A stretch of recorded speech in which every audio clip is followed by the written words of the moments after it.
ବୈଚିତ୍ର୍ୟମୟ ରହସ୍ୟମୟ ଏ ଠାକୁରଙ୍କର ପୂଜା ନୀତିକାନ୍ତି ପରମ୍ପରା ବେଶଭୂଷା ଭୋଗ ସ୍ନାନ ସର୍ବୋପରି ଘୋଷଯାତ୍ରା ଏବଂ ଅବସର ନୀତି।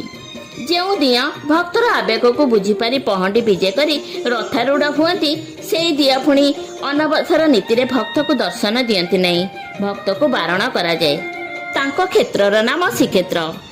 ନାଲି ଅଧରର ହସରେ ଏତେ ଜଗତ ବଶୀଭୂତ। ସ୍ନାନ ପୂର୍ଣ୍ଣିମା ଦିନ ବଡ଼ ଠାକୁର ଭାଇ ବଳରାମ ଭଉଣୀ ସୁଭଦ୍ରାଙ୍କ ସହ ରତ୍ନବେଦୀରୁ ଓହ୍ଲାଇ ଆସନ୍ତି ସ୍ନାନ ମଣ୍ଡପକୁ।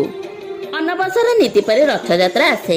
ମା ମହାଲକ୍ଷ୍ମୀଙ୍କୁ ସଙ୍ଗରେ ନ ନେଇ ଭାଇ ଭଉଣୀଙ୍କର ସଙ୍ଗେ କରନ୍ତି ରଥଯାତ୍ରା। ଯାଆନ୍ତି ଗୁଣ୍ଡିଚା ଘର। ସେଠାରେ ନବଦିନ ବ୍ୟାପୀ ଲୀଳାଖିଳା ସାରି ପୁନଶ୍ଚ ଫେରି ଆସନ୍ତି ନୀଳକନ୍ଦରକୁ।